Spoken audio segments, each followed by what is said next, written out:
Goma एयरलाइन्सको cargo विमान लुक्लामा दुर्घटना भएको 5 दिन नबित्दै मंगलबार नेपाली सेनाको कार्गो जहाज बाजुराको कोल्टीमा दुर्घटना हुँदा क्याप्टेन महासेनानी कैलाश गुरुङको घटनास्थलमै मृत्यु भएको छ। नेपाल आर्मी 48 कल साइन भएको स्काई ट्रकमा रहेकी को पाइलट सहसेनानी अनिता आले मगरको अवस्था गम्भीर छ।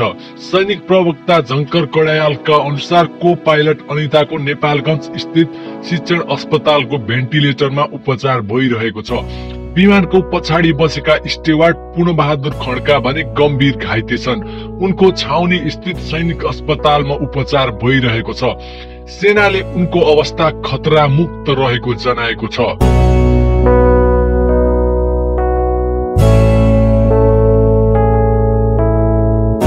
सैनिक विमान सुर्खेतबाट खाद्य संस्थानको चामल लिएर सिमिकोट कार्गो उडान भरिरहेको थियो। हाम्रा कम्पनीका 2वटा विमान नेपालगञ्जबाट सिमिकोटका लागि उडान भरिरहेका थिए। गोमाका पाइलट मनिष पन्तले कान्तिपुरसँग भने सिमिकोटमा हावाको चाप बढेको बाजुरा स्थित कोल्टी विमानस्थलले जानकारी गराएपछि हाम्रा कम्पनीका 2 विमान नेपालगञ्ज तर्फ फर्किने निर्णय गर्यो। उनका अनुसार त्यसबेला आकाशमा सेनाको स्काई ट्रक र सीता एयरलाइन्सको अर्को डोइनेटर विमान पनि उडानमा थिए।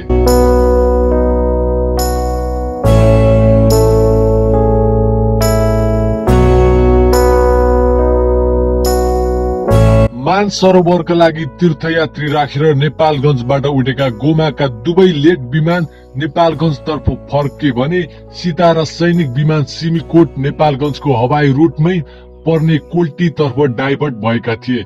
क्याप्टेन कैलाशले केही बेर होल्ड गर्नु भएको थियो, तर पछि उहाँ पनि सीतासँगै कोल्टी तर्फ मोडिनु भएछ। क्याप्टेन पन्तले नेपालगञ्जबाट भने उनका अनुसार सेनाको विमानले यस अघि 2 ट्रिप गरिसकेको थियो।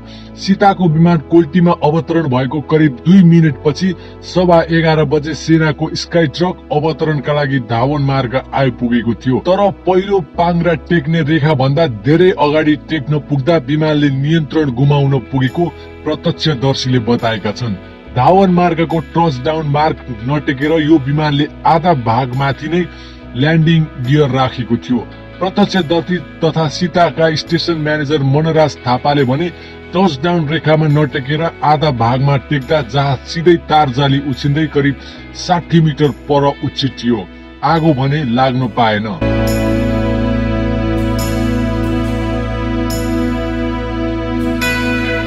नेपालगञ्जबाट करिब 30 मिनट हवाई दूरीमा पर्ने कोल्टी उपत्यका भित्र छिर्दा जहाजले 3 पटक एसीसीलाई टावरमा आफ्नो फाइल अवस्थाबारे जानकारी गराउँछन्। तर मंगलबार सैनिक विमानले 3वटा बिन्दुमा नपुग्दै केही सेकेन्ड अघि रिपोर्ट गरेको थियो। सायद सैनिक पाइलटहरूलाई त्यहाँको धावन मार्गबारे मिसकन्फरेन्सन भयो कि जस्तो अनुभव हामीले गरेका छौं।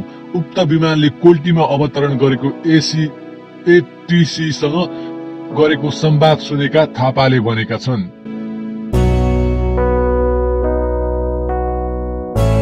बाजुरा सदरमुकामदेखि 1 दिनको पैदल दूरीमा उत्तरतर्फ रहेको विमानस्थल नजिकै दुर्घटनामा परेको विमानबाट चालक दललाई सैनिक प्रहरी र सर्वसाधारणले उद्धार गरेका थिए। क्याप्टेन गुरुङलाई मृत अवस्थामा निकालिएको थियो भने अन्य 2लाई ढोका काटेर उद्धार गरिएको थियो। क्याप्टेन सहित घाइतेलाई सीता एयरको जहाजबाट मंगलबार दिउँसै नेपालगञ्ज पुर्याइएको थियो।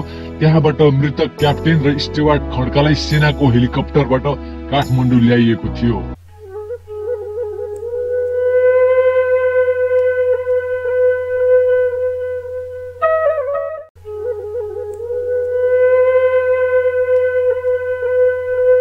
गोमा एयरलाइन्सको कार्गो विमान लुक्लामा दुर्घटना भएको 5 दिन नबित्दै मंगलबार नेपाली सेनाको कार्गो जहाज बाजुराको कोल्टीमा दुर्घटना हुँदा क्याप्टेन महासेनानी कैलाश गुरुङको घटनास्थलमै मृत्यु भएको छ। नेपाल आर्मी 48 कल साइन भएको स्काई ट्रकमा रहेकी को पाइलट सहसेनानी अनिता आले मगरको अवस्था गम्भीर छ। सैनिक प्रवक्ता झंकर कडायालका अनुसार को पाइलट अनिताको नेपालगञ्ज स्थित शिक्षण अस्पतालको भेन्टिलेटरमा उपचार भइरहेको छ। विमानको पछाडि बसेका स्टेवार्ड पूर्णबहादुर खड्का भने गम्भीर घाइते छन्। उनको छाउनी स्थित सैनिक अस्पतालमा उपचार भइरहेको छ। सेनाले उनको अवस्था खतरा मुक्त रहेको जनाएको छ।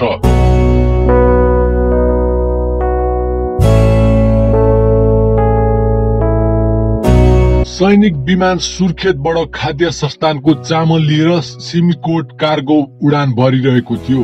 हाम्रा कम्पनीका दुईवटा विमान नेपालगञ्जबाट सिमीकोटका लागि उडान भरिरहेका थिए।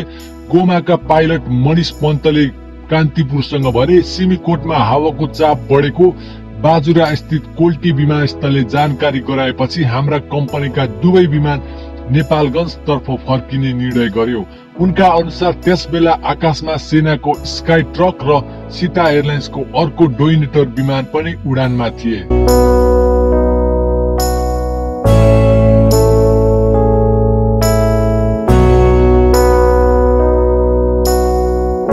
मानसरोवरका लागि तीर्थयात्री राखेर नेपालगञ्जबाट उडेका गोमाका दुवै लेट विमान नेपालगञ्ज तर्फ फर्के भने सीता र सैनिक विमान सिमीकोट नेपालगञ्जको हवाई रुटमै पर्ने कोल्टी तर्फ डाइभर्ट भएका थिए। क्याप्टेन कैलाशले केही बेर होल्ड गर्नु भएको थियो, तर पछि उहाँ पनि सीतासँगै कोल्टी तर्फ मोडिनु भएछ। क्याप्टेन पन्तले नेपालगञ्जबाट भने उनका अनुसार सेनाको विमानले यस अघि 2 ट्रिप गरिसकेको थियो।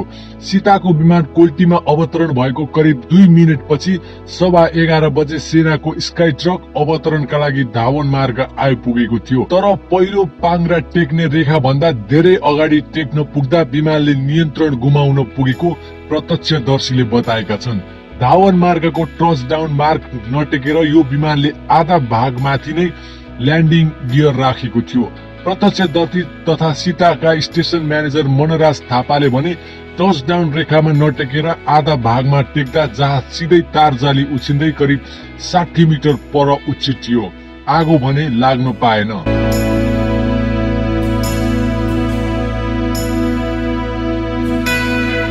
नेपालगञ्जबाट करिब 30 मिनट हवाई दूरीमा पर्ने कोल्टी उपत्यका भित्र छिर्दा जहाजले 3 पटक एसीसीलाई टावरमा आफ्नो फाइल अवस्थाबारे जानकारी गराउँछन्।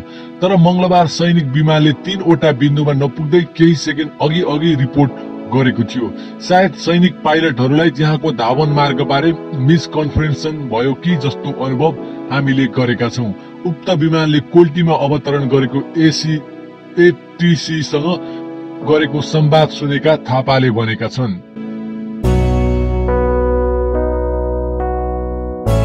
बाजुरा सदरमुकामदेखि 1 दिनको पैदल दूरीमा उत्तरतर्फ रहेको विमानस्थल नजिकै दुर्घटनामा परेको विमानबाट चालक दललाई सैनिक प्रहरी र सर्वसाधारणले उद्धार गरेका थिए। क्याप्टेन गुरुङलाई मृत अवस्थामा निकालिएको थियो भने अन्य 2लाई ढोका काटेर उद्धार गरिएको थियो। क्याप्टेन सहित घाइतेलाई सीता एयरको जहाजबाट मंगलबार दिउँसै नेपालगञ्ज पुर्याइएको थियो। त्यहाँबाट मृतक क्याप्टेन र स्टेवार्ड खड्कालाई सेनाको हेलिकप्टरबाट काठमाडौँ ल्याइएको थियो।